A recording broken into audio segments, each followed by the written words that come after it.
Hello, and welcome to the Canadian Story, where we discuss what Canada is, what Canada could be, and what Canada should be. Hello, everyone, and welcome back to the Canadian Story. Today we have Big Lou joining us. Big Lou, welcome to the podcast. Yes, thank you. So why don't you go ahead and give our listeners just a short bio of yourself and what you're all about? Alrighty, so I've already been introduced as Big Lou. Big Lou is my stage name, it's my persona. I'm an upcoming rapper, and I came across Zach and David because I came to Canada about 10, 11, 12 years ago now, and I've got a lot to say about the country. I'm quite interested, and I love it so much that I actually made it my home. I'm now a permanent resident. So a lot of transforming happened since 2006, since I first came here, and Big Lou is the result of all of this transformation, and it is also the beginning of further growth. So I'm happy to share that here with you all today. Oh, I love it. So tell us more about this journey. Tell us about coming here, what it was like to become assimilated, or not assimilated, but what it was like to look around and be like, wow, there's snow here all the time. And like this is a crazy place. It's so cold. Yeah. Honestly, to be honest, I don't think I've fully gotten used to the snow yet. I mean, I don't wake up and it doesn't surprise me, when it's there. But at the same time, sometimes when I go home or in the heart of summer, I do miss it sometimes. So I've got a really love-hate relationship to it. And that almost changed a little bit later in my time here. So I've been here since 2006, so about 15 years now. And it wasn't until maybe 2 or 3 years ago that my perspective around snow actually changed. And it's around 3-4 years ago where I started a lot of personal growth transformation as well. So because of that, it was the perspective change around snow is cold. It's I don't want to go outside. It's too much to bear versus the snow's outside. Yes, but it's just a different form of water. And me being from the Caribbean, I'm surrounded by water all the time. It's calming for me. So if I just look at snow as if it's just water in just a different form, then it can be calming at the same time, despite its freezing nature. Right. So right. I got used to it like that. It's just little tricks of the mind that you can apply that I really like. I love that. It's all about perspective, right? It's all about how you take. Marcus Aurelius said that you have power over your own mind, not external events. Know this and you will find strength. Right. Wow, and I think so true. That's just what you're saying. Exactly that. Yeah. So where in the Caribbean did you come from? Tiny island called St. Martin. Fun fact I'd like to share about the island is it's in fact half Dutch and half French, but it is the 6th smallest landmass in the world divided between 2 countries. Oh, wow. 36 square kilometers, super tiny. Wow. 36 square kilometers. Oh, wow. Yeah. Population hovers at around, if you count all the illegal immigrants plus the actual people that live there, it's hard to monitor, but I'd say populations at around 90,000. Wow. Super small. And it's just surrounded by water. Is it an island chain or is it just one island? So there are neighboring islands, and on clear days you can actually see we've got Anguilla off in one distance, Saba, St. Bart's, and if it's really clear you can see St. Kitts, maybe St. Nevis, and one of them, Saba, is actually a volcanic island. So it's really cool to see. Obviously, it's never erupted so close to us, at least not in my lifetime. Right. But it's really neat to be able to see these different structures. But we're all different. So we've got English colonized islands. We've got Dutch, French, Spanish, American. We're half Dutch, half French. I'm on the Dutch side. That being said, I don't speak Dutch, but that's a funny story too. I don't speak Dutch. So you came to Canada in 2006.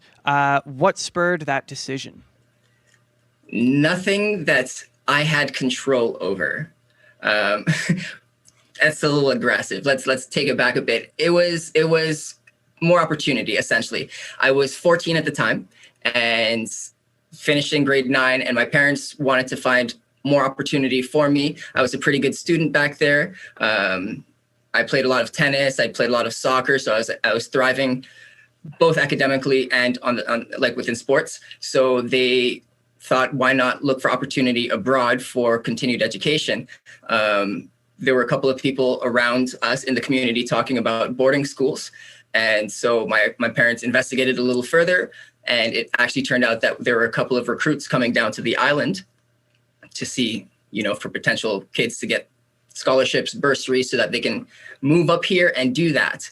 I was not at all eager to move uproot. I mean, like, my white Christmases was on the beach. Right. Hey, Right? that's not so bad. Yeah. So having a barbecue and just enjoying. Yeah. Exactly. And then the transformation, leave your family behind, leave everything that you know behind. There was a time where I didn't even know what Canada was. I mean, not when I was 14, 15, but like when I was 8, 9, I didn't know the States was a thing. Like, this was my small island. This is my life. That was your whole world. Right. So that was a big transformation. And I don't at all hate my parents for that at all. I mean, applaud them for the sacrifice that they made. The more that I grew, the more I realized that they themselves also made a huge sacrifice. It wasn't just me, uprooting and going off on an adventure. And so with all of that in mind, I try and apply a little bit of the energy that they've placed in towards that sacrifice, towards, excelling every day and improving myself, because I don't want any of it to go to vain, any of the good or the bad experiences. That's such a good perspective. I think too often we don't think about the sacrifices that those who came before us made to create the world that we are currently in. And then in your case, like, people need to be more grateful to their parents, I think. Like, a lot of our Just parents, in general. Yeah, I a lot of agree. our parents have given a lot for the life we have. And like, there's a lot of ungratitude around. And I just appreciate that you're bringing gratitude into this space. Thank you. Yeah. Speaking of life, my sister gave birth to twins yesterday. Oh, congratulations. goodness. Yeah, Congratulations. so I'm uncle now. Congratulations. That's awesome, man. That's awesome. Yeah. That's Yeah. great. So are your parents still down there then? They do live in St. Martin. However, they did come up, I think, almost 3 weeks ago, because they were anticipating the birth and they wanted to do the whole quarantine thing, not to talk too much about COVID, but they did that. So now that they can actually come together. I'm actually going to be seeing them, I think today. Later today. Nice. That's Nice. very exciting. Yeah, I Very haven't seen them exciting. in over a year now because of of the COVID, dirty C yeah. word. Yeah. The dirty C word. I yeah. like that. So when you came in 2006, did you come with your parents or did you just come by yourself to a school? They flew up with me to the school. They spent about a week there while I became familiar with Canada. They moved me into the residence, and then boom, gone. Wow. At 14 years old. So tell us Yeah. a bit about that experience. What was that like? I've always considered myself to be somewhat shy, but at the same time, high energy. So it took a lot of like interpreting myself to really come to full appreciation of what that experience was. However, at the time, I'd say maybe the first week after they left, I was somewhat quiet, but not as down as the people around me. Oh, interesting. were Interesting. Why do you people that think just- that was? Because I was curious, I was eager at the same time. There are people like cooped up in their rooms, like tearing up. And don't get me wrong, like I spent a couple of nights crying here and there. But then at the same time, hey, there's this thing going on over here. And there are a couple of people, so maybe I should go and check that out. And as soon as that week of like a little bit of curiosity got me going, I just kicked. I was like, okay, I'm doing this. And I think it was maybe November. Up until November, I still didn't want to stay. I was like, just this grade 10, this is cool. I'll do this again, or I'll go back next year for grade 11, or I'll return home for grade 11. This is just a 1-year experience. That's cool. But by December, by the time I went home for Christmas break, I was like, nope, you can sign me up for Canada. I'm here. That was shortly after I got the first snowfall experience. That was shortly after I got shinny, so like ice hockey without gear. Yes. Yeah, like totally. Like Oh, I didn't even know that what is hockey was. Canada. Like what? Okay, so what changed your mind from November to December? What about Canada made What did you want fall to in come love back? with? Yeah. At first, I think it was the nerves. So like my shy personality took a little bit hold, more so that first week, but all the way through. And it wasn't until like I actually was able to connect with the different people that were in a very similar situation to that I was in. So I lived in a residence with a bunch of other kids that either never lived away from their parents or they've done so for a year or two. So immediately you've got like cousins. Right. Yeah. Yeah. Right. And cousins from around the world, like Mexico, Spain, we had Russia, we had Nigeria, we had Bermuda. Like this was a very, very unique experience. And I realized that I had a group of friends back home in St. Martin. And they were there, like they were each living their lives. And for the first part, I was like, up until November, I was like, what is going on there? I need to be there. It was more fear of missing out. But then I realized later on, hey, they're still doing whatever we're doing, and I can always come back and join them with whatever they're doing, no matter if it changes, which is totally cool. But I'm also doing something else over here now, which is pretty cool with these people. And it didn't stop there.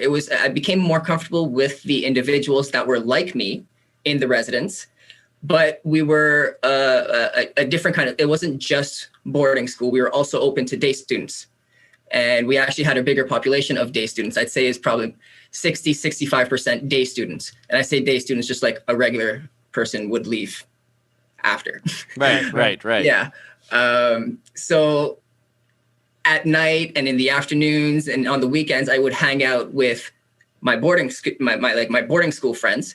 And then during the day, I would get to integrate myself with the Canadian lifestyle, with like the hair coming across here. The emo swoop. I had one. He had one. Yeah.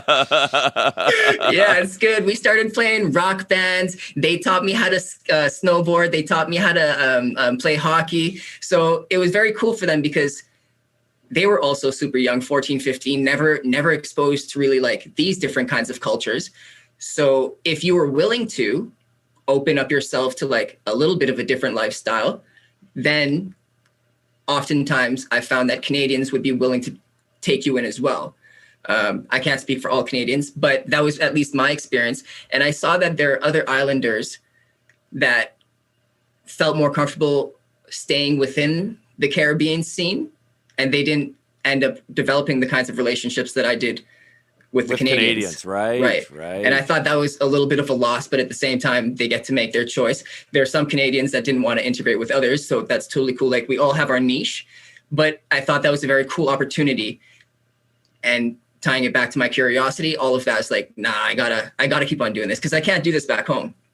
I think curiosity is literally the most important human characteristic. It's what allows us to explore. So I want you to go into more of that. Like you're using this word. Describe to the listeners what you mean by it, and let's have a little chat about that. Yes. So if you were to ask me, I'm 29 today. If you were to ask me 3 or 4 years ago, hey, are you a creative individual? I'd have said flat out, no. 100% black or white answer, no. Because I thought, don't get me wrong, I was still curious at that point. I was more of a science person, but it was like, it was either a yes or it was a no. There was no in between. There's no gray. Creativity didn't really kind of make sense to me. And then, sure. If none of this is good, we could just cut it out. No. It's awesome. It's awesome. There was a point in time where I ran into an experience where I was really upset with everything that was going on. I was working in the pharmaceutical industry at this point in time. I was putting on weight. There were days where I would just go to work. I would come back at 4:30 in the afternoon. By 4:45, I was back in bed watching Netflix. Wow. Right. Yeah, that's dark. I've been there, man. Yeah. I've been there. Yeah, it was not good. And I really began to question why. Like, what is even going on? This is far from who I am. This is far from who I want to be. But then I realized, who do I want to be, you know? And this is where I kind of let my curiosity grow. I started going on like Google, how to figure out what to do. Right. Just different things like that, right? And that basic search, this is the more exciting route. That basic search led essentially to psychedelics. Whoa, interesting. Okay. Yeah. And it wasn't, that's not the only event that really triggered change, but I ended up doing mushrooms. And can we talk about that? Oh yeah, Oh, yeah. absolutely. Yeah, okay, Yes, cool. yes, yes. Sweet. Yeah. So we ended up doing mushrooms, and I did it in a very small group. And it was my first experience. So it took about maybe 5 hours for anyone who hasn't done it. And that was a little bit exhausting. And at about the 2.5 hour mark, I left my two other friends and I went to like just hang out by myself. I felt like I needed to be alone. And my stomach was also kind of going. I was a little nauseous, right? Yep. Yeah. So I'm hanging out by myself, going to the bathroom, in between, back and forth. And one of the trips to the bathroom, I look in the mirror. I've been told afterwards that you're not supposed to look in the mirror, but whatever. Yeah. I mean, this actually changed my life. I look into the mirror, and what seemed to be seconds, I went from, my youthful good looks to maybe 90, 95 years old. Just wow. And I kind of like stood back, and I didn't really know how to interpret that at that specific point in time.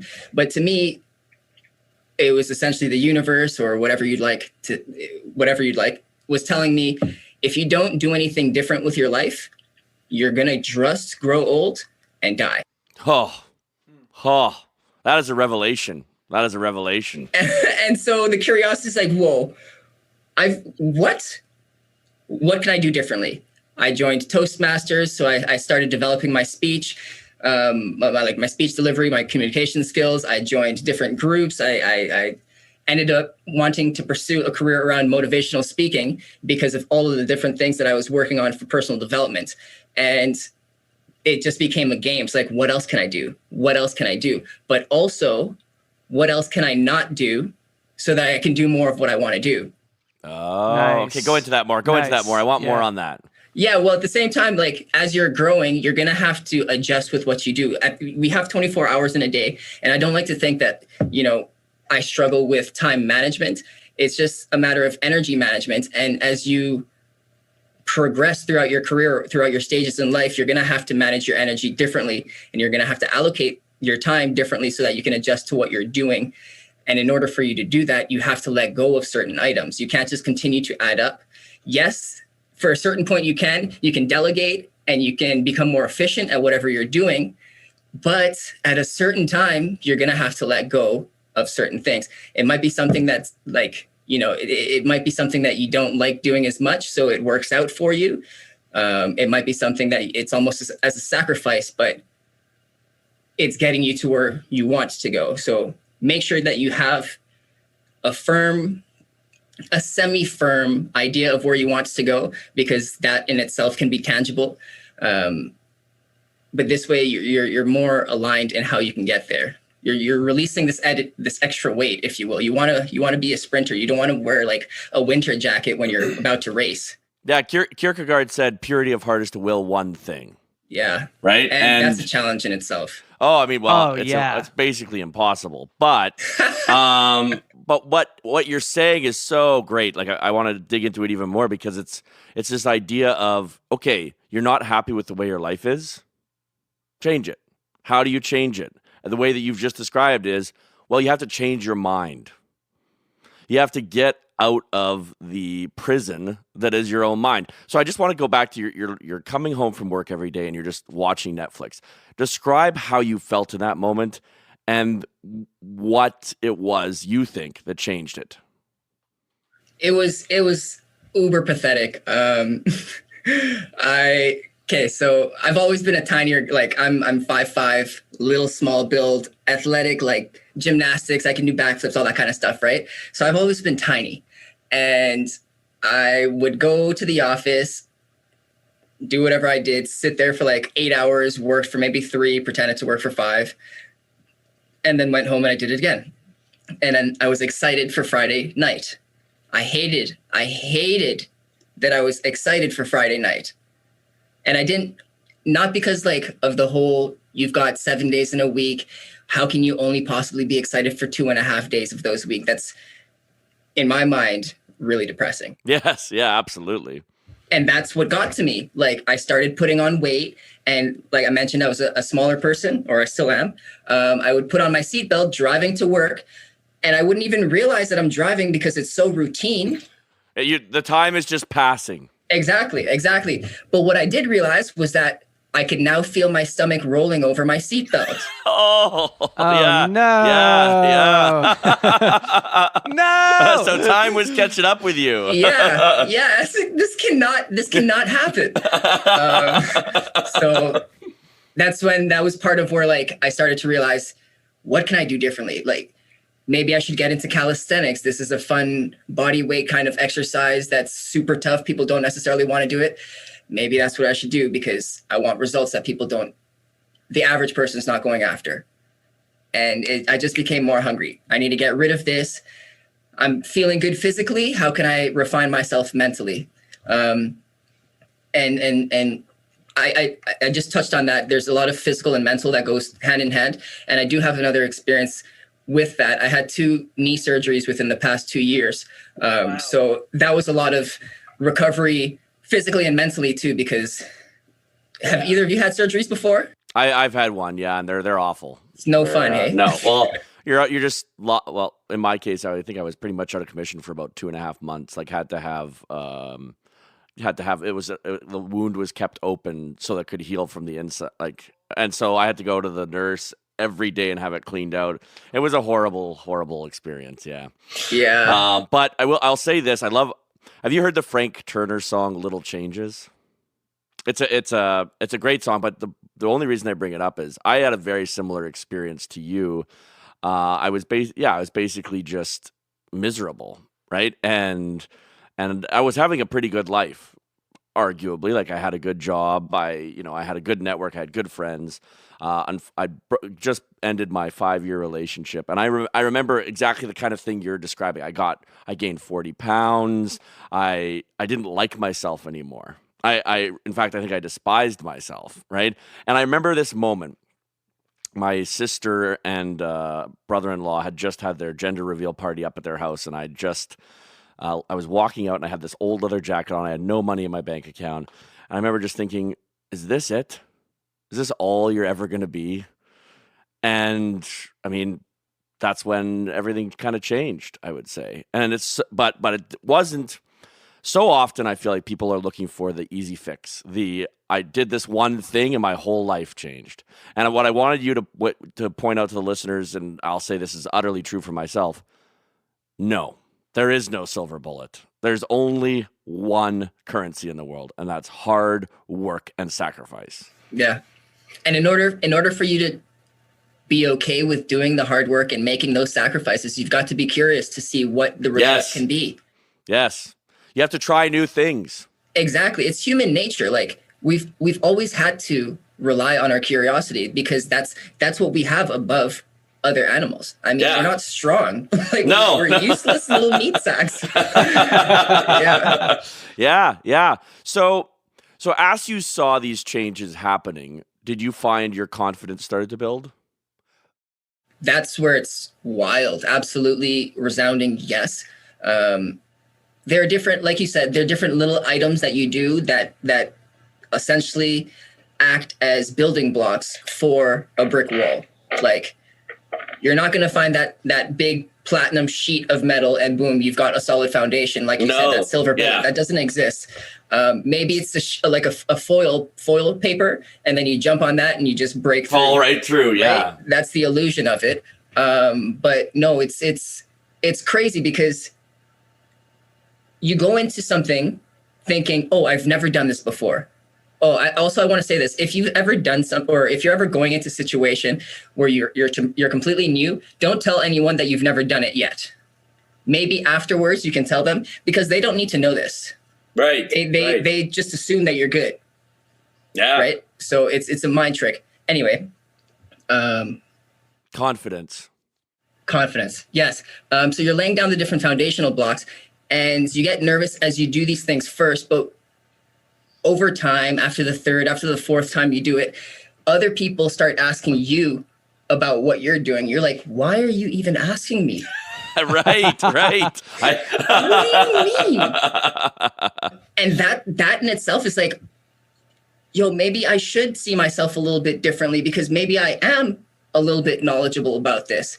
And the fact that you can you have to accept that. You can't just be like, flabbergasted that this person's asking you, and this be like, no, go ask this person. You have to continue that uncomfortable train. Like, maybe I don't know, I have to figure it out. But the fact that they came to me, maybe that says something. Yeah.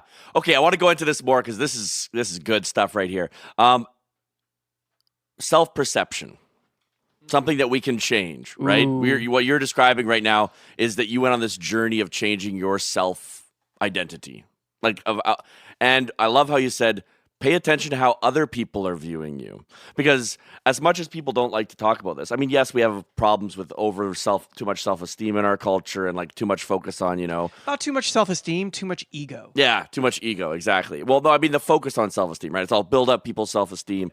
Well, there's only one way to build up your self-esteem, and that's to do it yourself, right?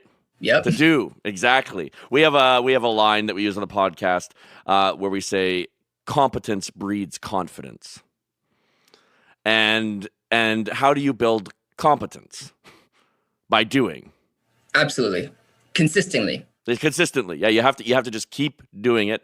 And at first it's gonna be a slog. So in line with that, I'd like to hear about your rap career and how you're slogging it out. Yes. Ooh. So the rap career, I'll give you a little like history as to how it even started. So I was doing all this personal development, whatnot. And in that, I was like, you know what? I feel like I'm good at this. I can get on stage, talk to people a little bit about personal development, shed some light on my tips and tricks. Let me become a motivational speaker. And now in hindsight, I think that period was more so, if you can teach people, you can understand it a little bit better. Yes. So maybe that's where I was trying to go with the whole motivational speaking. I still like the idea of it, but it didn't really tickle my fancy so much. And I came to realize that when I was writing my outlines, writing my script, I had music on in the background. When it came to rehearse the scripts, obviously there was like pre-game jitters and like, I don't really want to do this. But that often comes with anything that's really challenging. Yeah, or new. So I had that feeling, but I would overcome it. But one day I was like, why is this happening? Why is this so much like reoccurring? And I realized I would turn off the music before I would start rehearsing. Oh. So one day I'm like, let me just write something to music. So I went on YouTube. I was like, how do you write a rap verse? Right. 11-minute video. Within 15 minutes, I had my first verse. They break it down. It's like 16 bars. You want an intro. You want to do this, talk about that, la, la, la. It's like, all right, cool. That's kind of like a basic story. That's kind of like a speech outline. That's kind of like what I've been doing. So let me just do this more. Then I started writing a verse every day. I challenged myself to do that for 30 days.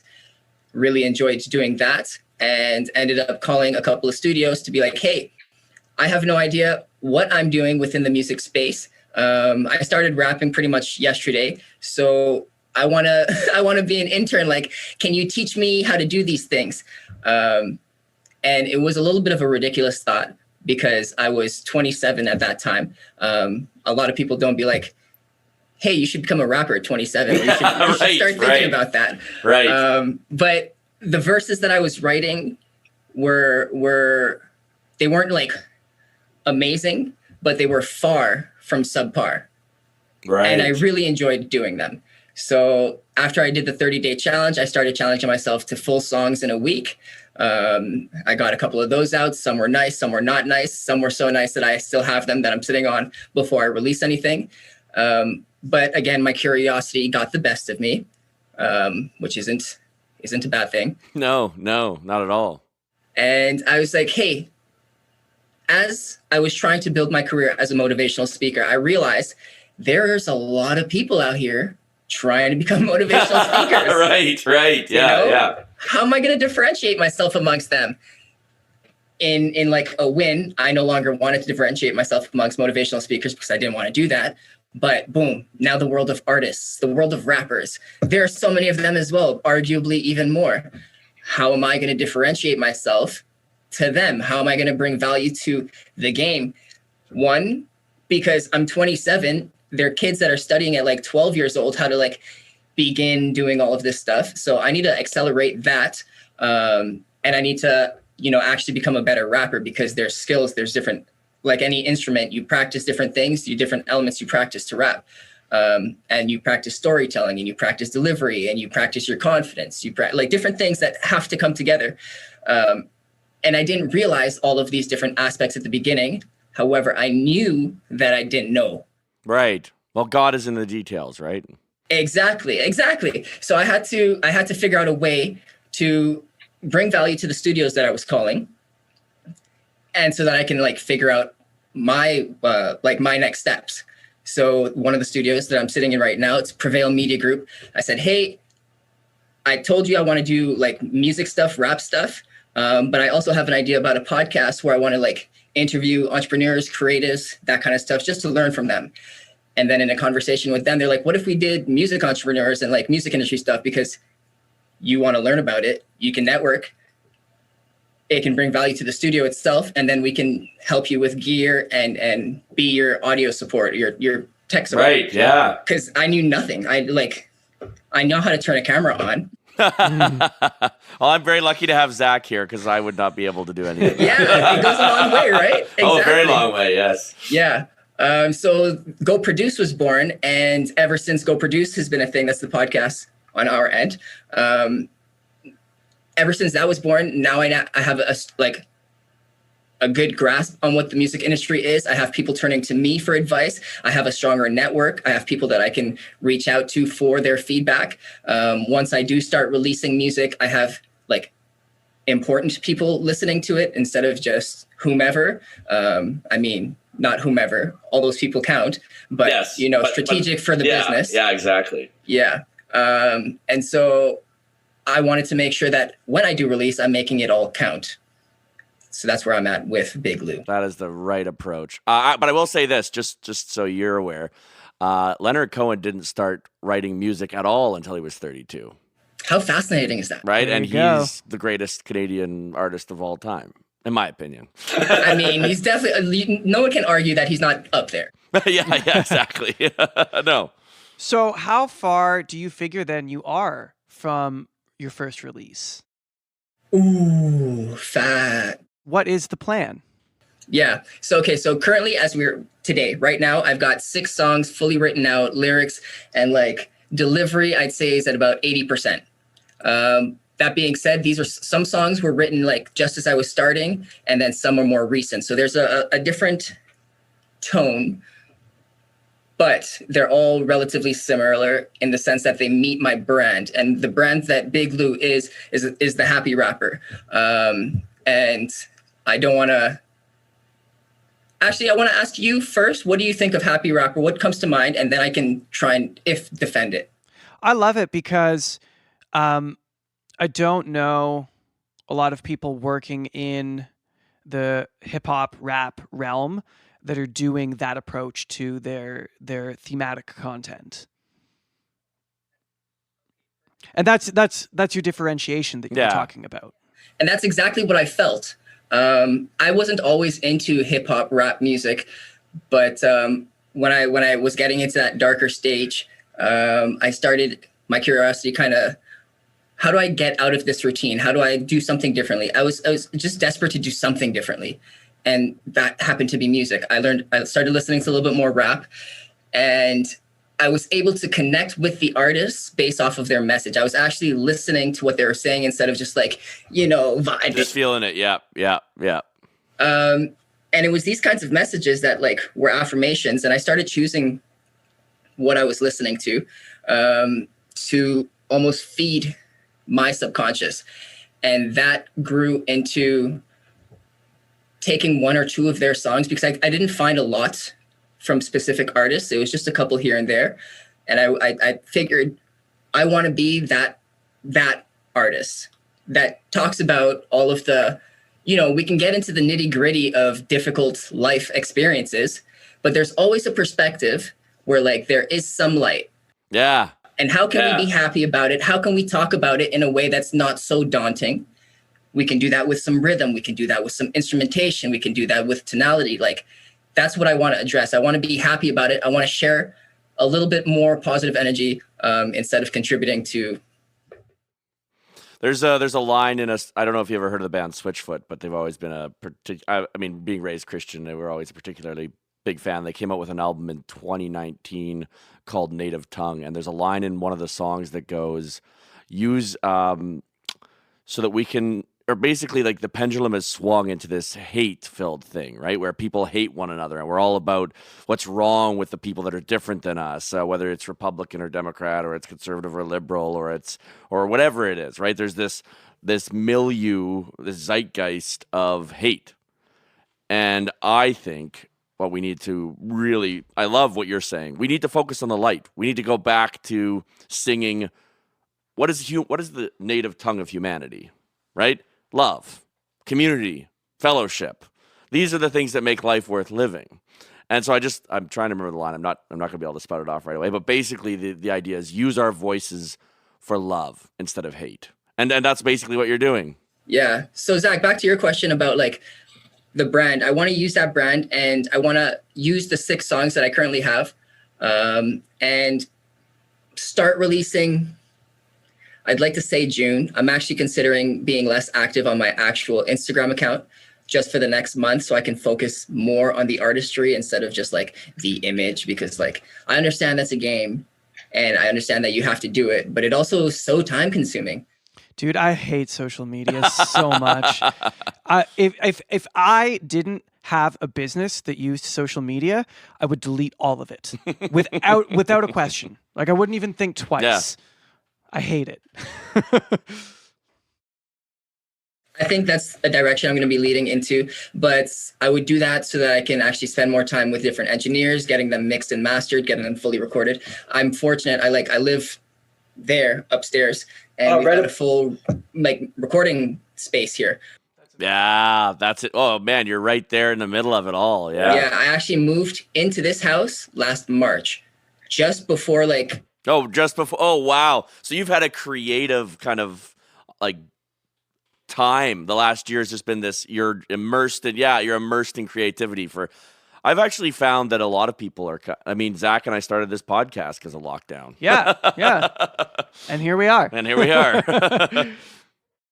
So there have been good things that came from it, but there also, across the board, I can't just speak for myself, have been setbacks. Oh, for sure. It is what it is. But we're still moving forward. June, I'd like to see the first one, and then I want to do singles. I don't want to do EPs or albums, at least like at the beginning, to build momentum. Well, the singles game is the place that the music industry is in right now. There's not a ton, like records do happen, but you see a lot of records out of bigger artists. You know, your Taylor Swifts do records and those sorts of people, but a lot of people are just rolling singles because the consumer market is just so ravenous and wants new all the time. It's crazy, man. It's crazy. It's tough it is so hard to keep up with. Well, we've created a society of consumers, so that's not really very surprising. But that's why I'm storing up these songs. I don't want to just like have a first song. Okay, I'm ready, send it out, because then what? Yeah. Then what? So tell us a bit more about your podcast and then how you enjoy doing it and what it's kind of brought to your life. Yeah, Go Produce. It has, so if I didn't move into this house when I did, Go Produce wouldn't be a thing, just because of the physical presence. But the reason, I'll reiterate the reason why it was created. It's essentially, I couldn't find a podcast or a YouTube channel that was focused around the Canadian music industry for people to learn about it. That wasn't something like subscription or something that was found in a school. Right. There are a couple of different people that I consider to be my mentors, whether like I actually speak to them or not. Damien Keys, we've got Adam Ivy, we've got Burstimo, like, you know, a couple people here and there that I've been following for some time because I'm trying to learn about this stuff, but I couldn't find anyone that was home. And that's how these kinds of ideas are born. If not you, if not you, then who? If not when? Or if not now, then when, right? Yeah. Let's go. I love it. Exactly. For that exact reason, I was like, I need to just do this because I need these relationships and I need the knowledge. I have the team now. I don't think the team is really aware of what I'm trying to do with this. Mainly, like I can communicate it to them, but I have no experience. So like, oh, this guy's just come in. He's saying a bunch of ambitious things. Let's see what he can do. But as it's coming together, it's been quite fascinating. And the idea behind it was just connect with as many music industry professionals. So I, as an independent artist, would be able to document these conversations and share it with other people in my space, how we can get out, how you can like step up a little bit on that ladder. Showing people the way. You're showing people the way. Yeah. So how many episodes do you have out? We are at episode 33 now. Nice. We started in August and we're doing approximately one a week. We had a couple of hiatuses. Are you for your podcast? Are you doing one every so often? We publish 3 a week. Yeah. That's impressive. It's hard work. It's hard work. Yeah. Yeah, and they're pretty much hour longs. I mean, like I'm doing hour longs, and managing it has been, I think, the greatest challenge so far, because I found it challenging to manage video editors and audio editors without any video or audio. Right. Yes, that would be difficult. We've never ran a podcast before. I don't even know what I'm supposed to be doing next. So that was a big bump. But since August, since the new year, we've been able to really revamp our system, tighten up the group. We now have a business manager, so we're now more actively looking for different kinds of partnerships. We're going to be ramping up our marketing game, and essentially the focus and the goal will be to be the largest music industry business podcast in Canada by August 22. Sick. I love that. So what are you seeing in terms of, so one of the things that Zach and I often say is we have the best job in the world, because all we have to do is talk to interesting people about the things that they love, right? And, how awesome is that? Oh, and so I want you to describe from your perspective that experience of doing that with the music industry and how much you get to learn. Like, it's hard for Zach and I to describe to the listeners how much we get to just learn, but maybe if you say it, they'll understand better. I often say I feel selfish being in the position that I'm in. Yeah. It's true though. Like, you can listen to this conversation after, but it's not the same. No, exactly. It's far from the same. And probably for both of you as well, we have some guests that they just like agree, and you're like, oh, I get to talk to this person. And they would never in the light of day say yes if it wasn't through this platform. Yeah. No, it really is spectacular. Yeah. So who have been some of your favorite guests? Don't pick a favorite, because then obviously you could cause some of them to be sad, but gotta care about people's feelings. Yeah. This one isn't a favorite, but one that was really, I got a lot of reaction from other people, because like, oh, we can't believe we're speaking to this guy. It was Garth Richardson. He's just one of like the top producers out here in Canada. He's the son of Jack Richardson, like just the godfather of production. Yeah, nice. So it was awesome. So what did you learn from him? Mentorship is incredibly valuable. That was the main takeaway. And I thought it was fascinating, because I wanted to draw that from his story because of his unique position. He was literally born into it. Right. Everyone with a paternal figure or with a guardian, you have a sort of mentorship relationship as it is, whether you like it or not. But this person was Jack Richardson. Like, he's crushing it out here in the music industry. And the fact that Garth was interested actively himself, he wasn't forced into it. Boom. They had another significant tie. That was a big bond. Immediately, they see that relationship. Jack's friends are also titans in the industry. Boom. He's got new mentors. Right. They're his friends. They're his mentors. They're his dad's friends, whatever. So he was like from the beginning. And now to see him at his age, he has the Nimbus School of Recording out in BC. He's got a studio that he has a whole bunch of artists coming in. He does fun projects, but he also does business projects. And he's always sharing the lessons that he's acquired from then in kind of the old fashioned, you have to be here physically with me, not so much online. I do value online mentorship, but like it's not the same. No. I agree. Yeah. Exactly, right? So the fact that he's been able to like really live this life and now he's actively giving back to the mentorship, I wanted that to be one of the big lessons, and he crushed it. I'm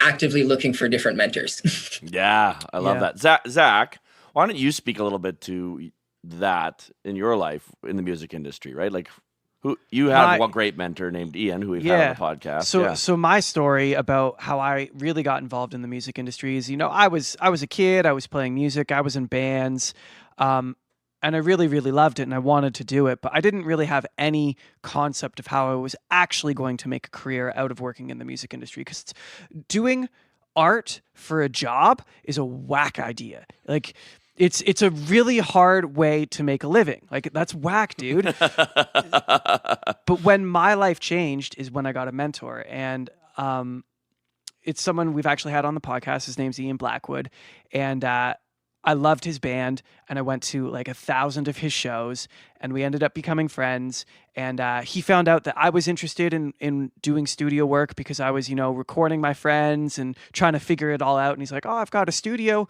Why don't you come work with me and I'll teach you everything I know?" And that was my, I would say, first really big mentorship opportunity outside of, my parents, who I love and respect, and I have so much to thank them for. But it was the first like outside of home mentorship that I was really involved in. And that relationship was the catalyst that turned me into who I am today. Because when you work with a mentor, you get to cut so many corners, because that person, if there's a silver bullet, I guess that's it. Maybe that's that's a simple. There's the title of the episode. Mentorship is the silver bullet. Man, you just get like, and Ian's a decade ahead of me, so he has 10 more years of just like messing stuff up that I just don't have to do anymore. And the more people like that you can put in your life, the quicker you can get to where you're trying to go. And so mentorship is huge. It's maybe it is the silver bullet. Maybe it is.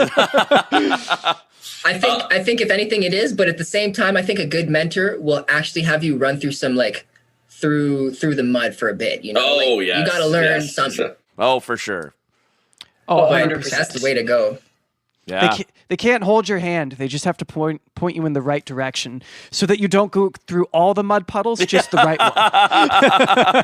one.